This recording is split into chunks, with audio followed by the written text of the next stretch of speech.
And I'm going to be checking the stream to make sure it's actually streaming when it says it's streaming, because sometimes it doesn't. And now there's sound. We have sound. Control your bladders, gentlemen. I will try. All right, and Dementia Radio now. And recording in 3, 2, 1. Recorded live on DementiaRadio.org, it's the Funny Music Podcast. Brought to you by FuMP.com, where you can download new free comedy songs twice a week. Now, here's your hosts, Devo Spice and the great Luke Ski.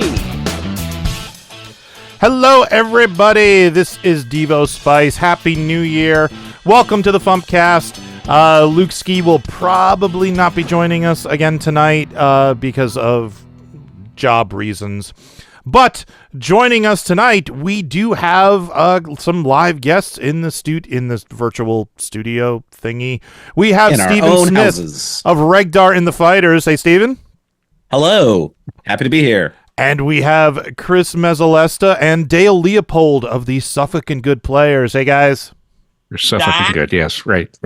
Indeed. That's right. Happy to be here. Yeah, me too. And welcome to episode 811 of the Funny Music Podcast for Thursday, January 1st, 2026. The title of this week's episode is The Welcome Straw, and your job, should you choose to accept it, is to work that into our conversations somehow. All right, let's do the old catch-up thingy. Let's get caught up with what Devo and Luke have been up to since last week. Or else Devo, if Luke bailed and didn't show up. Hey, what? No, he's right. Luke did not bail. He was being kept against his will at his job. So we're giving him a pass this week. Is Will Wheaton? No. Imprisoned like Rapunzel. something, straw. You could put the rest together. Yeah. Rescue me. So what have I been up to? Well, we did a New Year, which was very similar to the Christmas that we did. We also did, in that we didn't go anywhere, we didn't go out or anything. We got Chinese food, and I watched the series finale of Stranger Things, not realizing it was 2.5 hours long, and ran right through midnight watching Stranger Things, which was fine. I don't care. New Year's is such a non-holiday for me. I do not care about it. I never have. I probably never will. I usually play Mario Kart. My plan was to watch Stranger Things, which I started around 10, and I figured it'd be over by 11, and then I could play Mario Kart for an hour until midnight, and then I could go to bed.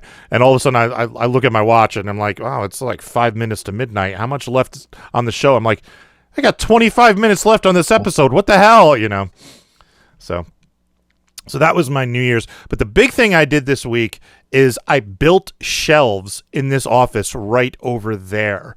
Yeah. And I'm going to try to see if I can do I don't know how far my cables are going to reach, but you can see I have a corner shelf unit over there now, which is going to give me a lot more storage. And behind me, right there, are the two changing tables from when my kids were babies that I was previously using as storage. You see the one on the left is now empty because those are all the FuMP CDs. Those are now on the shelves, but you can't see them because, oh, look, it's me. It's meception. I like that. You have a conveniently placed mirror. You got to be able to find a way to... then wait, that was your screen. That was my screen, yes. That's the screen that's actually casting on Twitch. I have a full screen Zoom meeting over here, and that's going into OBS, and that's going into Twitch. So I got the shelves built. They came together fairly easily. There were a couple of snafus along the way, but nothing I couldn't overcome. They're not going anywhere. They're like attached to the wall and screwed into everything, so they're not moving. And I'm still, only partially done moving all my crap around. Going to be getting rid of the changing tables, and that free up some space over here. I'm not sure what I'm going to do over there yet. I had a pantry in there that I was using to store CDs. I might bring the pantry back in here and put like my t-shirts or something in it. I'm not sure yet, so we'll see. I was hoping to have all that done already, but like it's end of the year, there's a lot of stuff going on that I had to do. So Chris, what have you been up to? Oh, other than that, Yes, Chris has been sick. yes. But And not in a good way. before I was sick, during the month of December, I had a really nice evening. I did a jazz gig here in Akron at the Blue Jazz Plus. That's BLU. With a trio, piano trio, other former Akron U students, but much more recent than I was. It's very strange when you come back into a scene and you're playing with people who are younger than your youngest child, which is kind of weird. But yeah, I've got I was people in my acting class. There's people in my acting class who are younger than my kids, and and I'm friends with them, and it's strange. Yeah, it's really weird. But yeah, we got up on and we did it was a Christmas thing. So it was, and she turns out is a big Vince Guaraldi fan, so much as I am. So we did a whole evening of Vince Guaraldi tunes. So I got, Wonderful. I got the upright out again. Ended up playing through the I brought my amplifier, but I ended up going through the club's amp, and the club has a really nice amplifier. And I didn't know how, I had played electric through it at the blues jams, but I had never played my upright through it. And I've recently installed a new pickup on my bass, and that's the first time I heard it through a full system. And my gosh, I got to save up for one of these amplifiers because it sounded cherry. It was just, yeah. And so that was a lot of fun. We played all the Charlie Brown Christmas stuff, a little bit of the Halloween stuff. Did you play Cast Your Fate to the Wind? Yeah, we did that one. Okay. Yes, we casted our current collective fate to the winds. We went skating because Christmas time was here, and we said hi to Linus and Lucy and did all that. And we Do you know what the amp was? Trevor Morgan in the chat is asking. It was an Aguilar Tonemaster 500. There you go. And I don't remember what model the bottom was, the speaker, but I took a picture of it that night because I wanted to keep that just in case I got a little money for later on. I recently purchased a Fender Rumble 100 because it's light, but it's nice, but it's not giving me the kind of that I need for the upright. And so not only going through that amplifier, but through their house system, it sounded like, oh my gosh, it just held that bottom down real nice. And then, the piano over here and the drums over here, that was really it was fulfilling your bass desires. Exactly. Oh, those basic things. After that, we rented a wheelchair van and drove the family all the way out back to Long Island, where I'm from, because my niece got married on the 20th of December. Oh, nice. And so we added a Chris to the family. My name is Chris Mezzolesta. My niece's name is Chris Mezzolesta, for Christina without an H. And she married a guy named Chris Correo. So there were a lot of Chris's there that night at the wedding back in Long Island. So that was quite interesting. Saw some family hadn't seen in a long time. Went to see old friends. My BFF Mike, I haven't seen in a long time, back from when I was, and then I got sick, and did everybody else at the wedding. We found out later. So there was some kind of super bug, or just we were all perfect storm, wrong place at the right time. I understand that I guess dozens and dozens of people who were at that wedding. I can count 7 of us, 3 out of the 4 here at my house, and my son, his wife, and 2 kids who drove from closer to Cleveland. They drove out there, and they all got sick. So definitely some shit going around. So yeah. Not fun. Was that flu? The flu's supposed to be bad this year. It's hard to tell exactly what it was, because we understand there were like 4 different things. There was I guess the RSV was going around. I've had my shot. there was some sort of a pneumonia coming around and 2 different flu variations.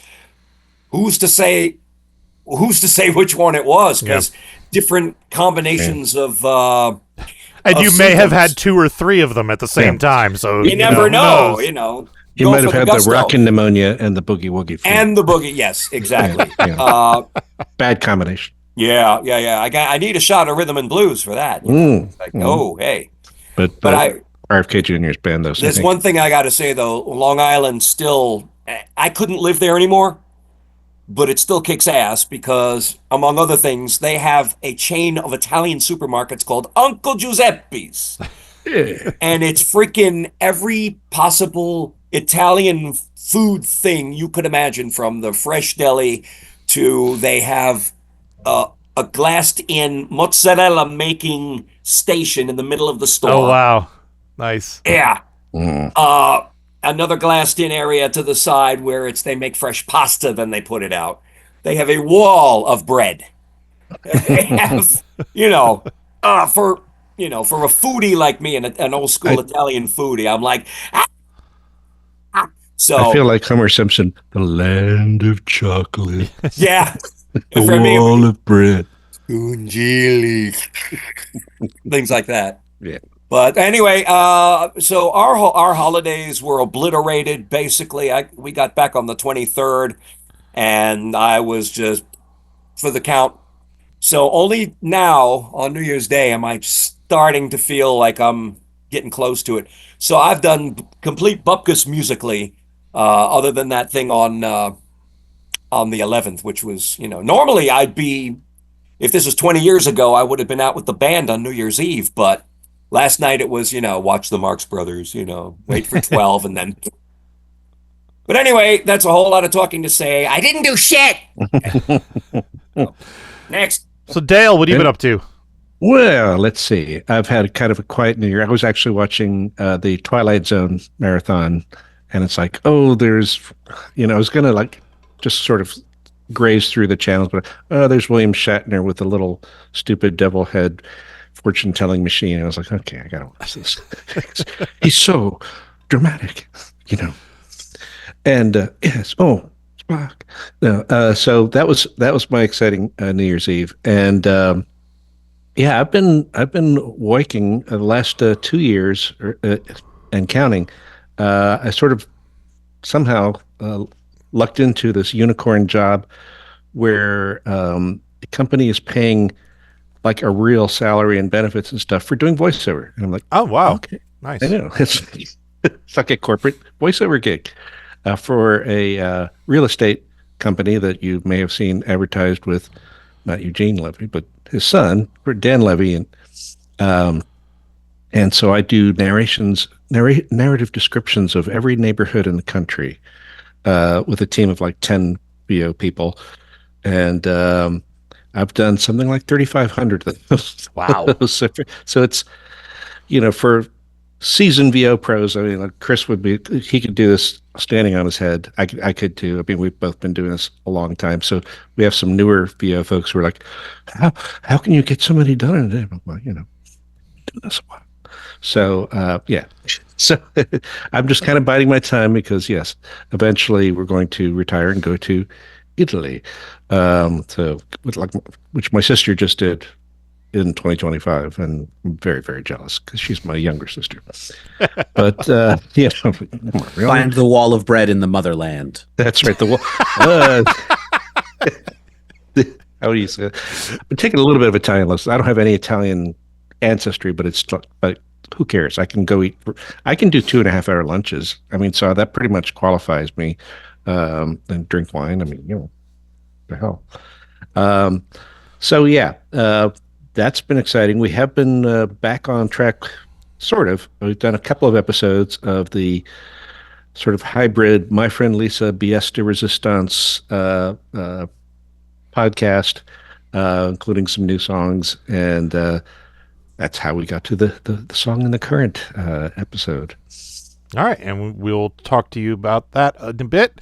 But Steven, what have you been up to?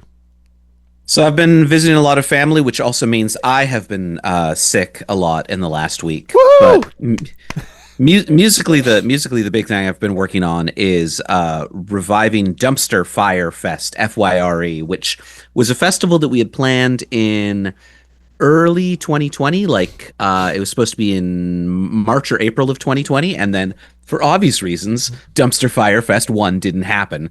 And then like 2 years later, after we finally like COVID had calmed down enough that we were able to throw this festival, we did, and we're like, okay, that's it, that's done. We did that project.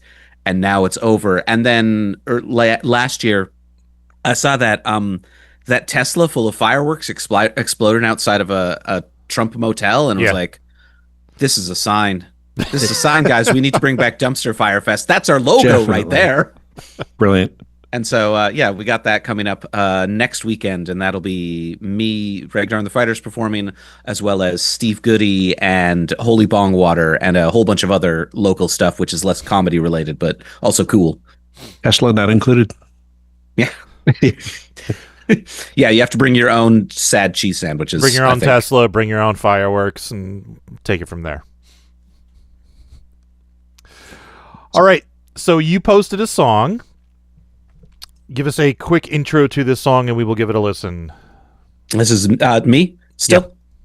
Okay, yes, Shaped Like Human. So this is the opening track from the Regdar and the Fighters album that came out this past summer.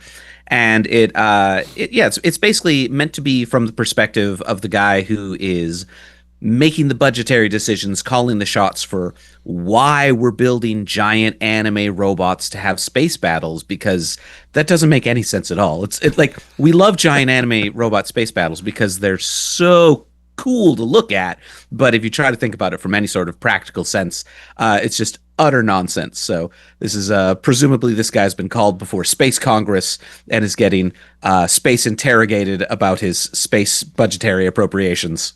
All right, here is Shaped Like Human by Regdar and the Fighters. The experts all laughed at us when we unveiled the plan for giant space-borne battlebots shaped like human.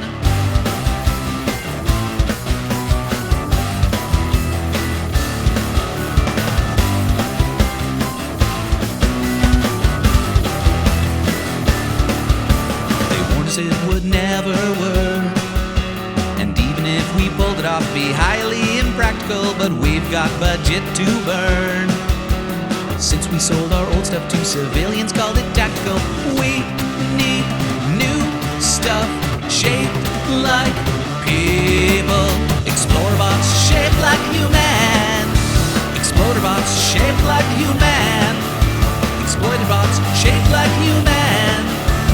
Giant space-based battle cruiser shaped just like a giant human. With a sword, they are piloted by twins or clones or children or something like that. The guy who runs the program must be corrupt, evil, and maybe their dad.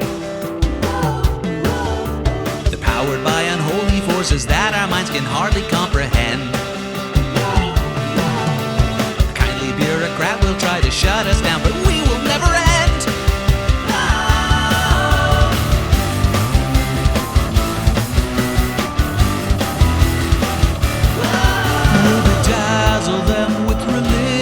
Imagery we do not understand, but this detail, this one detail is key.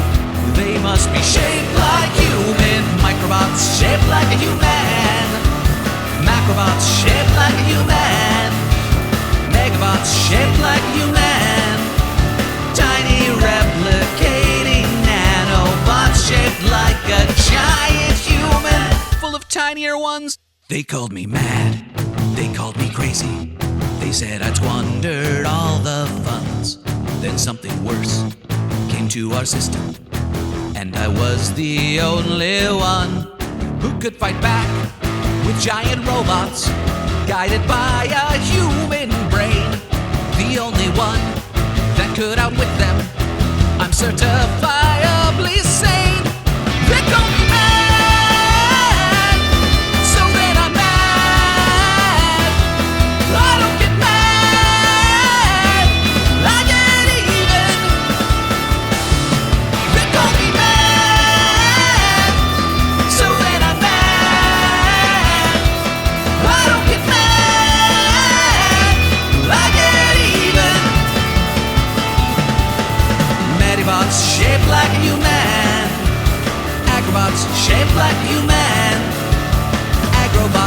like a human. Self-sustaining, space-bound ecosphere shaped like a giant human. Ethnic stereotype, combat bots shaped like a human. Construction bots shaped like a human. Contrition bots shaped like a human. Super science research stations shaped just like a giant human. Blacklight poster. Wildcard in the chat says chicks dig giant robots. That's why you have to. I mean, that's justification enough, right? Yes. Well, That, for those who don't know, that is a reference to an old was a Toonami show called Megas XLR, which is one of the greatest cartoons ever. Highly recommended if you haven't seen it. But yeah, so what inspired this song? You know, I don't even remember what the genesis of this one is. I know I wrote it twice. This is one of those songs that I sometimes, the way I write songs most of the time is I'm just like out biking and I think about what stuff should be and I come up with like the first draft and I sing it into my phone. And I did it twice with this song on two separate occasions, forgetting that I had already done it the first time. And so that's why it's a prog song where it doesn't repeat the verses at all, because I accidentally wrote two entirely different first verses and was like, oh, okay, well, all right, songs about giant robots. That's fine. That's what Rush would do. It's prog now. Well, that works. But yeah, I think I was just like out biking and thinking about like, man, why do they build giant robots all the time? That is a very silly idea, and like how would they explain it? And there's also definitely some slight jabs at the American military industrial complex in there with that line about, you know, we have budget to burn since we sold our old stuff to civilians as tactical, which is, you know, Yes. the military does love selling old stuff to cops. Yep. You gotta wait until the local sheriff is driving a 100-foot mech down the center of the street. Right. That is the next stage of this process. It appears that's the plot of RoboCop 3. I was just thinking that would be a great movie. Yeah. Yeah, find an old Philip K. Dick book to plagiarize for half the plot. Yeah, set. I got to say, I really like the background vocals on that. Was that how many folks do you have, or is it all you? That's all me. Excellent. I am obsessive about layering lots and lots of vocals. Every time a friend is like, "Hey, Steve, can you do this quick background vocal part for me?" Like, okay, yeah. You just need me to do some haze. Do you need like 7-part harmony on those haze, or is 5 good enough? That's a good obsession to have. Yeah. Just stacking up a whole bunch. I love the sound of my own voice. I think it's probably a narcissism thing, but just I stack up a whole bunch of copies of my own voice. I'm like, yeah, that sounds really good. Exactly. What kind of stuff did you layer on the bottom that sounds good and sounds good and gritty on the bottom? So most of the low end of Regdar recordings is a device I call the Abomination, which is I took a short scale bass and I took the A, D, and G strings off of them and replaced them with the E, A, and D strings of a guitar. Then I downtuned it to drop D so I can play a bar chord for a bass, the bass note, and a guitar power chord. And I just run that through too much distortion. Oh, because I've Nice. I've set you up before when you've had, like devices and things, but but you modified the bass as well. Yeah. Like a bass guitar almost from the Presidents, but in a sideways kind of way. Yeah. Yeah, it's Like got a bass guitar or the Buitar is a commercial version you can get if you're made of money. like anything, Right. Very cool. Yeah, it's got a good sound. It's got a good good foundation. Thank you. Yeah, I love the Regdar sound that you have going here. It's really cool stuff. A lot of that is also Angel Markaloid, who does most of the masters for Regdar these days. She's just really good. She gets how the low end of my stuff needs to sound to really to cement it for the recordings. That's very cool. She did the mastering on the Tambourine People album as well. So yeah. Oh yeah. Jace. Yeah. Jace suggested her, and Yeah. so I sent my mixes off to her, and she did the tweak on them. So yeah, there you go. Yeah, she does a lot of the Needle Juice Records stuff these days. Although surprisingly, not Nuclear Bubble Wrap. Just Nuclear Bubble Wrap. Jace didn't like. It didn't quite click with him for how those masters landed. Yeah. Not always going to work. Right. It's art, Yeah, exactly. Like building a giant mech, it's art. That's the Right, reason so to do it. it's an art not and a because it's science. practical, not because it would actually function, but because it's art. The more you're in space, the less the shape matters, and the more giant you can make the robot. That's true. Yes. I was trying to think like where the whole giant robot thing came from, and like the earliest giant robot I know of wasn't it Mechagodzilla? Or was there Does that something predate before that? Robotech? When was Robotech? Was that before like Transformers and all that? Yeah, Transformers was early Transformers 80s. 80s, yeah. How about Gigantor? When was Robotech? Ultraman. Robotech was 1985. Oh wait, is that the American name? Maybe. Gigantor. Mechagodzilla came out in 1974. All right, let's see how good Google is. Were there any giant robots prior to 1974? Oh, Macross. Ask AI because they'll give you a very detailed and confident answer that's completely made up. Correct, I'm sure, yes. It's a Japanese manga and anime like Tetsujin 28 Go from 1956. Atomic Power Android 1948. That's probably the first one. Yeah, it looks like 1948. Okay, so they've been doing giant robots for a while. Okay, Bam. Yeah. that's fair. Beat Gigantor by like 15 years.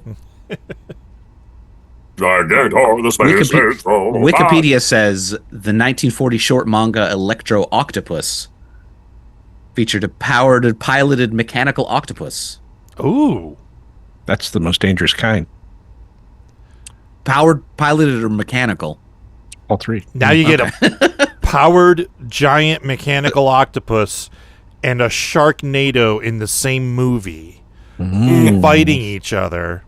Sharknado versus Electric Octopus? With Crocosaurus coming in from the side. And, dude, it writes itself. The Octopus, piloted by Cocaine Bear. Yes. All right, here's a little Sharknado trivia you may not have known. That the guy who I believe, did the music, he was certainly involved with some of the people who were doing the music, and he also did the music for my voiceover demo way back when, was Robbie Rist, who played Cousin Oliver on the Brady Bunch. Oh, nice. It's like, somehow that relates to Sharknado. Carla Ulbrich and her husband Joe were extras in Sharknado 2. So. But you have to have like the little Japanese twins who sing everything, Save us! That's right. You are not in danger. So what else is going on with you, Steven? Not much. I guess working on the next Regdar and the Fighters album. It's fully recorded. It's called Survival of the Fat 32ist. It's one of those jokes that works much better written out, because you just say survival of the fattest, and people are like, what does that even mean? But it's about, but it is also about computers trying to murder all of mankind. A lot of Regdar and the Fighters is about computers trying to murder all mankind. There's that whole like, we've got a single plot line running through the entire discography, and once you introduce killer robots, that becomes a feature. Yeah, exactly. It's always a good thing to have. Yeah, so that should come out sometime next year, just once I get my act together in terms of, getting art and putting it together and whatnot. So when did you say Dumpster Fire Fest was planning to happen? That is January 8th through 10th, next weekend. Oh, okay. Very soon. It's coming up pretty abruptly because we are not an organized crew. We've been working on this for like 10 months, and just 10 days ago, we finally confirmed our last band. We're like, we're going to put together this really ambitious 24-band, 3-day, 3 charity-supported bill, and... And where are you located? Nashville. So it'll be at the Cobra in Nashville. The actual show will be great because basically, rock shows basically run themselves. You just tell bands to show up, and if there's a PA system and somebody to run it, they'll play their music and it'll be great. They'll figure it out. Yeah. Yeah. What could go wrong? So many things go wrong. So many things will go wrong, Yes. but, you know, bands know how to adapt. They're As like, someone "Oh, who throw has your run stuff a on music stage and play." festival, you just got to roll with it. Things are going to go wrong. Just roll with it. Just go. So Chrissy might want to be on standby for that, I think. EHCM. Yeah, there you go. Well, it isn't a full comedy music festival, so I think he'll be okay.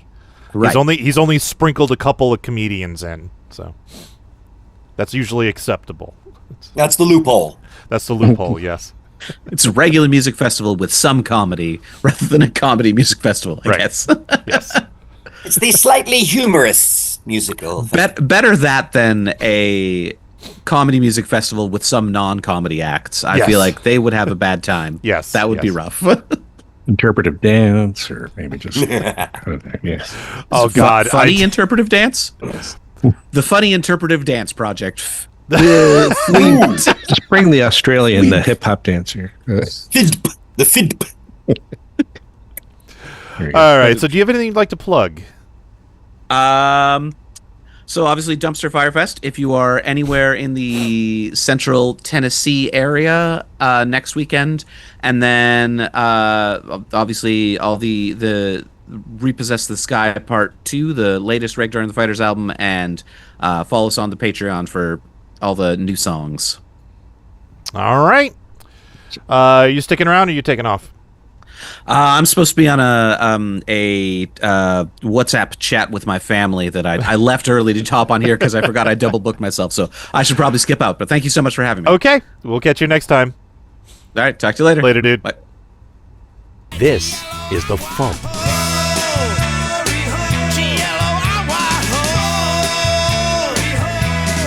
I was requesting fish heads, roly-poly fish heads. Hello, mother, big fat butterfingers, Irving is dead.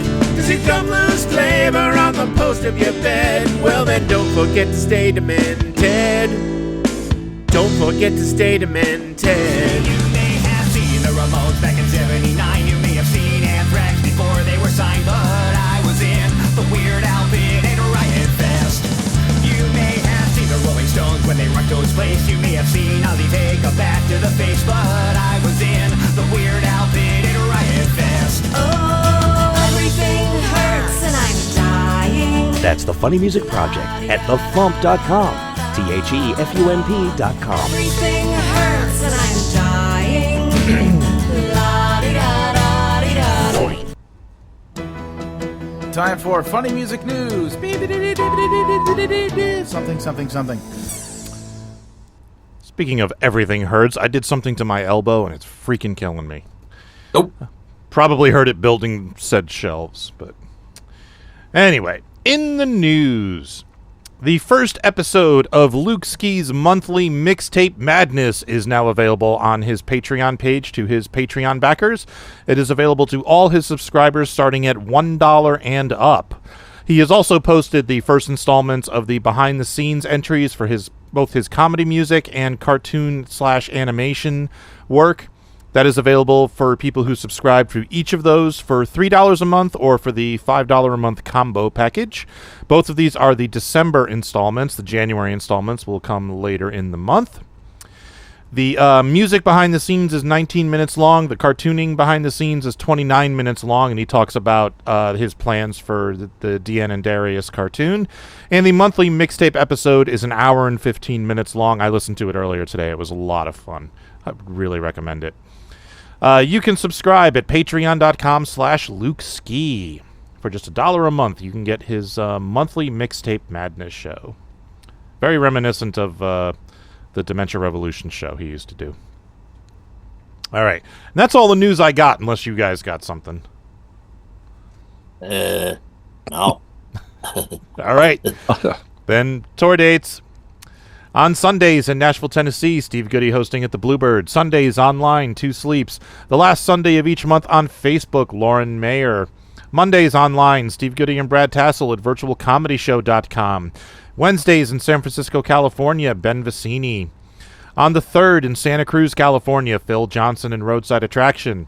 On the 6th in Newtown, Pennsylvania, Carla Ulbrich. On the 7th in Voorheesville, New York, Drew Jacobs. On the 9th in Newtown, Pennsylvania, Carla Ulbrich. On the 10th in Nashville, Tennessee, Nuclear Bubble Wrap. And on the 12th in New York, David W. Jacobson.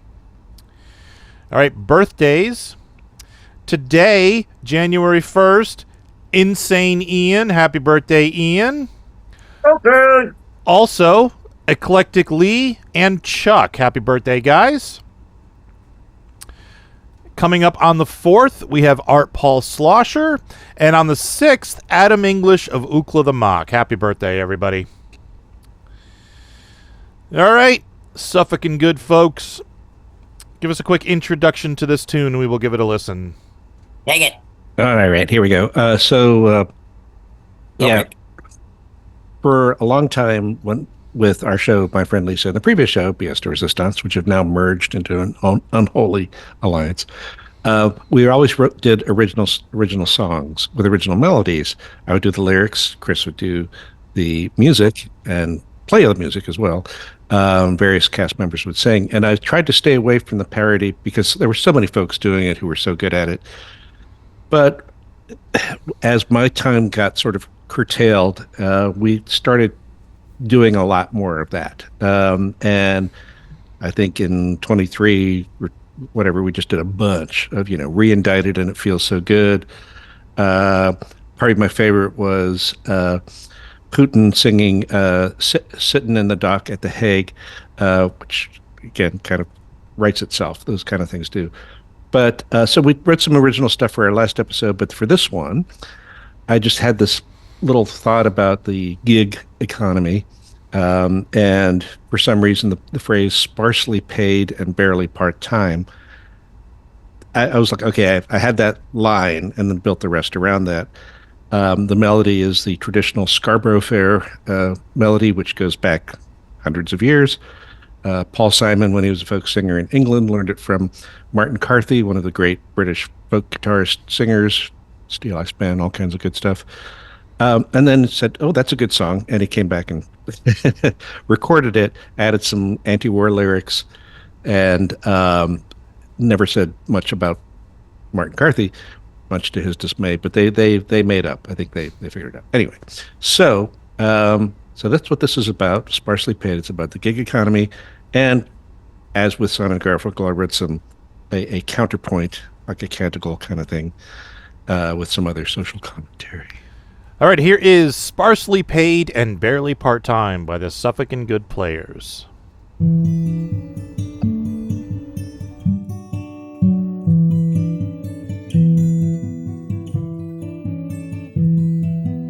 Are you looking for jobs that pay fair?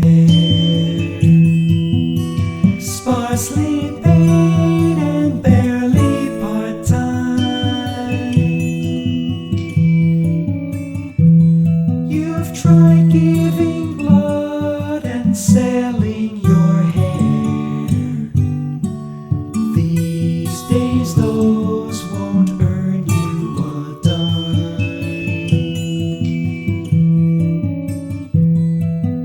Why not drive people along Camden or in a dark musty hall? Sparsely paid and barely part-time. Senators feeling like pigs at a trough. You'll get Uber tired, but it won't get too far. Waves with self-serving bullshit. The tip's so low it's a crumbing. Poor Peter, too fat and rich Paul.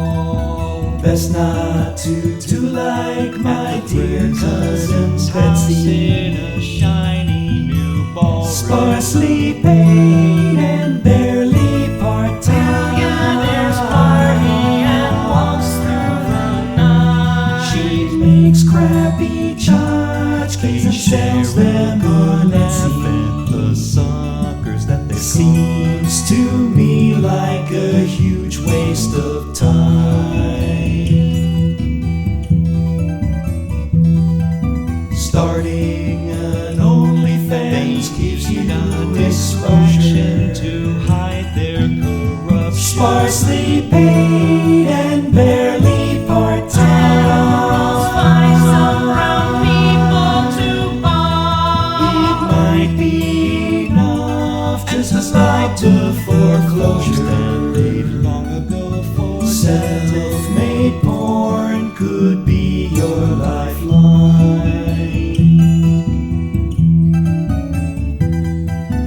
Are you looking for jobs that pay fair? Sparsely paid and barely part-time.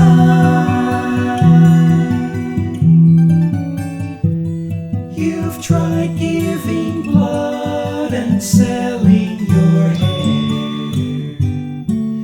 These days those won't earn you a dime.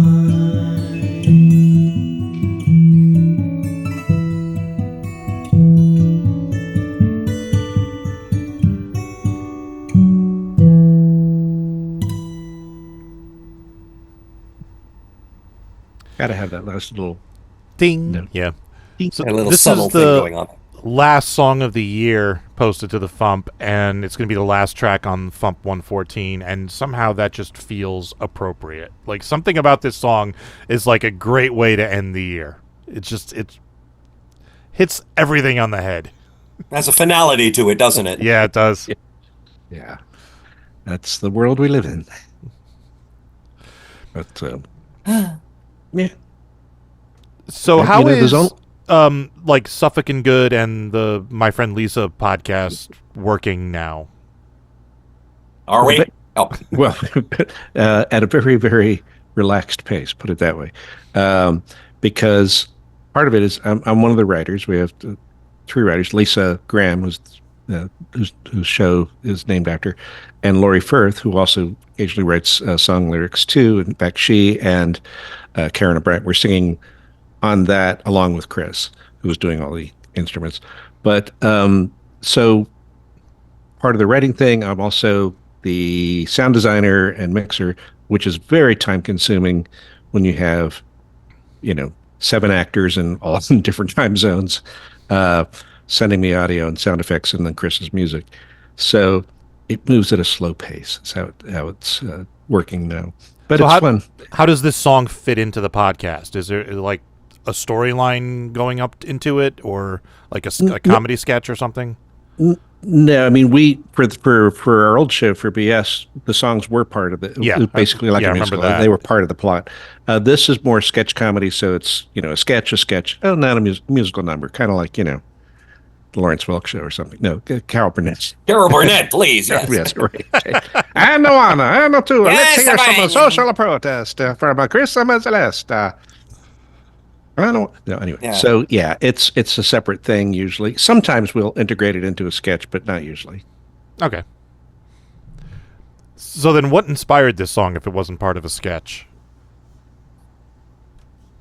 Well, part of it I think was just that phrase, but also just kind of thinking about something that wasn't necessary. I think it didn't start out as something political. It was more like, oh, there's the gig economy. It's a thing, People are, doing food delivery or driving people around or starting their own porn channels or whatever. It's the American way.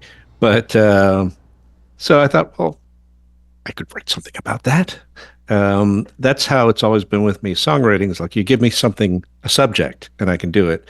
If I'm just like, what should I write about? Nothing ever happens. It has to have an object in mind. So it's kind of like this is where we are, and I don't want to write another song about Trump. Done plenty. Who does, of that. really, at this point? It's been You done. need both. It's been done. Yeah. So We did something tangentially related to this a couple of years ago with the My Friend Lisa podcast, and it's on one of our previous albums. I was a little miffed reading about all these video game festivals where, I mean, people, try to work, try to develop skills that mean something, and here are these people going to wherever the hell they're going to and playing friggin' video games. I mean, I'm not a video game guy. I mean, after Atari 2600, I was like, yeah, I've had enough. So I'm not into this, whatever everyone else seems to be. So I don't want to say it's prejudice, but it's more like just like enough. So when I hear about people making like gobs of money on just sitting there on Twitch and getting paid to play a fucking game, You have no idea how bitter I am that I missed that whole movement, because like the whole joke growing up was I used to play a lot of Nintendo. I played the Atari too, and my mother was like, you'll never make money playing video games. I could have proved her wrong. The guitar's all right as a hobby, John, but yeah, right. yeah, I knew. Aunt Mimi is exactly where I was going with that. Yeah. Actually, exactly. I have a friend whose daughter, that is what she does. She gets flown out to Sweden and Korea and whatnot, and she's commenting on people playing video games. And it's like, okay. Where is I mean, for me, what value are you giving back to society for the money you're making? I mean, I guess that's where the disconnect is for me. I must be too goddamn old fashioned or something. But this is where hedge fund managers so we get did a their song training. called Twitch will make me rich. And to be honest with you, I think it's one of the best things we've ever done, because I was given the lyrics and I thought, well, it has to be, like EDM, kind of dance music. And yeah, Laurie wrote that one, Laurie Firth. Yeah, Laurie wrote it. Okay. Yeah. I was just like, yeah, okay, I can come up with this and program, dancey music and things. And we got Rebecca to sing it, who can do like a kind of teenager kind of voice. It turns out to be one of my favorite Suffolk and Goode tunes. It's tangentially related to what we're talking about now, because it's sort of that alternate, gig economy, alternative income stream. Where do you find your money at, kind of thing? Yeah. Yeah, I've considered doing some of these things myself to try to bring in some extra money so I to pay my bills, and I haven't pulled the trigger on any of them yet, but there's still time. Time! I want time! I tried sleeping on it, but my, unfortunately, I've been having trouble doing that because my pillow is just not full of the welcome straw. In other words, to do that. They said the magic white. Yep. I was trying to think of a way I could work it in, and I wasn't coming up with anything. So thank you. So I have you can't see it, but there's a fireplace taking up a monitor, fireplace video to give me that nice, healthy glow. And it just reminds me, there's a quote by Gustav Mahler, who was mentioned in a Tom Lehrer song, so it's related to funny music, that tradition, what does it say about tradition? It's tradition is not the worship of ashes, but the preservation of fire, which I like. But part of that, it could be like, well, if there's a welcome straw to, light the fire. I was trying to figure out a way to bring that up, but he beat You said me it, to that it. counts. Okay, all right. Okay, good. Exciting stuff. Well, So finish this one up just in time to get sick. yeah. Yeah, that's right. Yeah, so what was it like making the music for this one? Because was this like in your wheelhouse? Because it's very different from stuff that you normally do. Indeed. I knew I could play it if I could figure out how to play it. That was the hard part. And let's hear it for the internet. Found I really should credit the guy if I can go back in my history far enough and find out just who the heck did the video. Somebody showed it to me, the fingering, years ago, and I was like, I know it's out there. It's got to be out there. Yeah. So, But I did find a tutorial video where a guy showed very painstakingly how to, and I went, once he said, well, you start with the capo on the 7th fret. And I was like, oh. And then when he said, it's this chord, and then it's this, and when like, is that it? It's very simple. Yeah. I had no idea, it's chord shapes that I've played in like the open, if you want to call it the E position on guitar, no problem. I know what those chords are, but I've never done it. I don't usually play with a capo. I very rarely in my life have ever played with a capo for any reason. I've always just played bar chords. And it's been my own capo. Hello, capo, where are you? And when he said that, I was like, Oh. You mean that's it? That's it? The hardest part for me was getting the correct finger picking order.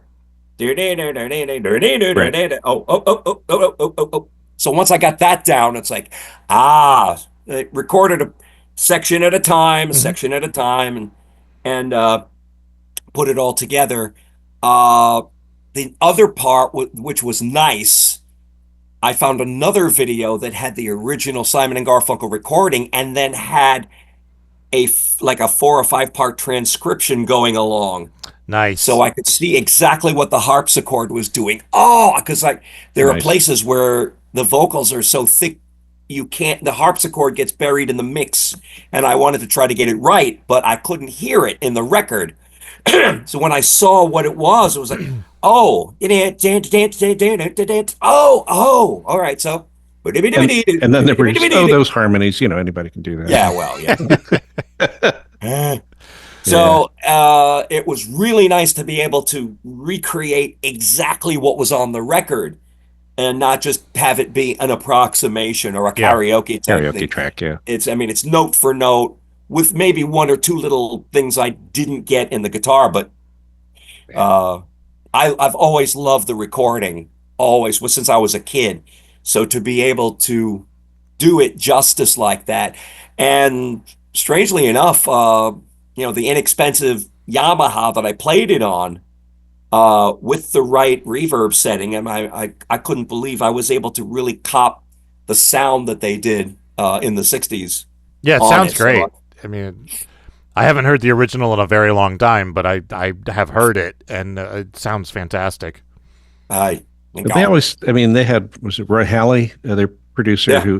so they came up with a lot of very interesting stuff for being just kind of a folk pop duo kind of at first. They would be like having microphones in the bottom of an elevator shaft for the drums, for like the boxer was a lie, la, lie.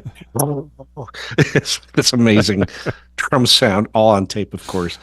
Or things that were just slightly out of sync, trying to sync up to 4-track players to play, and it's like a little bit off, but it gave it that ooh. All of a sudden, that sounds richer, deeper, etc. The '60s, they were just all kinds of brilliant mistakes. Yeah, they didn't just do like nice, happy, folky, rockish No. tunes. Yeah, They actually did some innovative yeah. things. They didn't just do Bridge Over Troubled Water. No. There are some things on those albums that are like, how in the hell, like the beginning of Cecilia, Yeah, which is like, what in the that was world one is of going those. on here? Yeah, And as it yeah. turns out, like it was a cassette tape that they made at a party with people are clapping, and they ran it through an echo, and then in order to get the rhythm correct. And it's like, whoa. There's some really amazing. weird, Yeah. nicely weird production things that Simon and Garfunkel did. This one is a little more mainstream, but still it has that open cathedral-like quality to Yep. it. I tried to get that with the kind of the digital reverb and everything to do it justice. Yep. Well, it sounds Yeah. great. Nicely done. Yeah, There you for go. sure. And the other bit of trivia about Martin Carthy, who taught Paul Simon the song, was also when Bob Dylan visited England for the first time in, I guess, late '61. He met Carthy and he learned like a gazillion songs there. I think Mark Carthy was the one who introduced him to the old ballad Lord Randall, which has the "Where Have You Been, My Blue-Eyed Son," which he then based "Hard Rain's Gonna Fall" on. So he's out there, and he just had, I think he's still around. He's like 84, and I just saw on the internet, Dylan did a video tribute. There was a tribute concert, and Dylan couldn't make it, but he did a very nice, very generous, message to Martin Carthy. Great guy. Cool. Anyway, So, Yeah, man.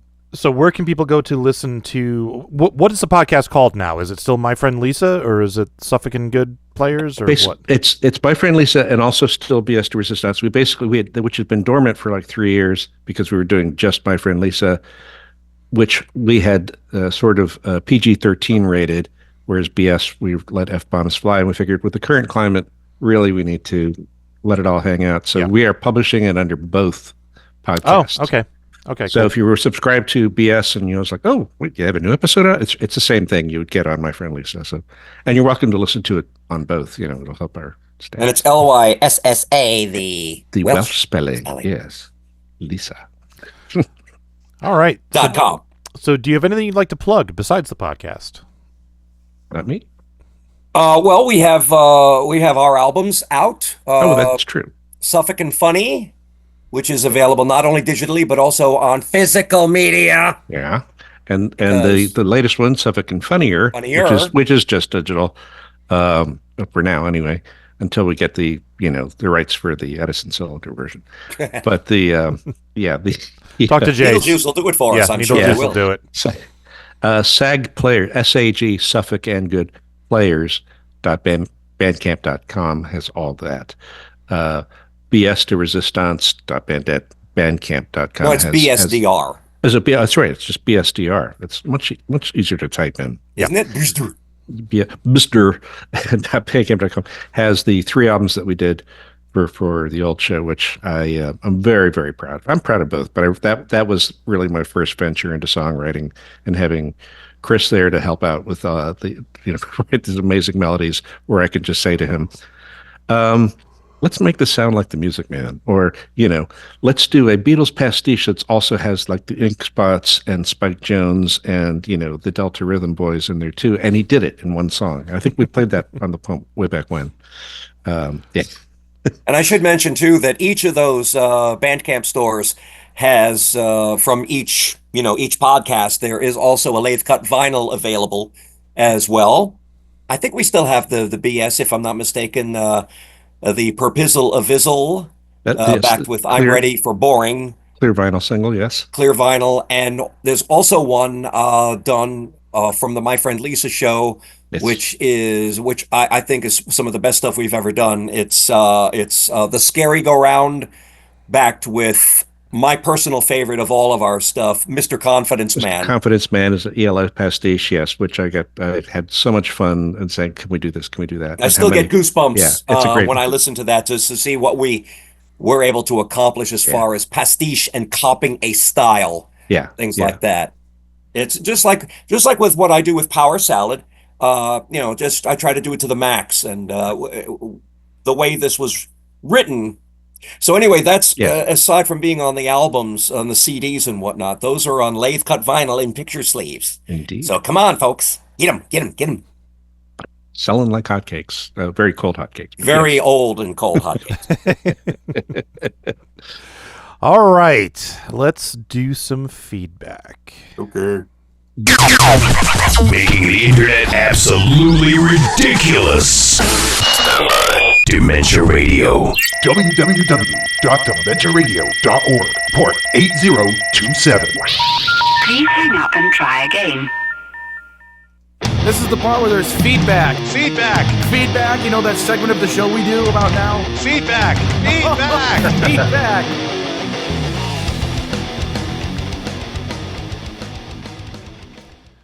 Feedback.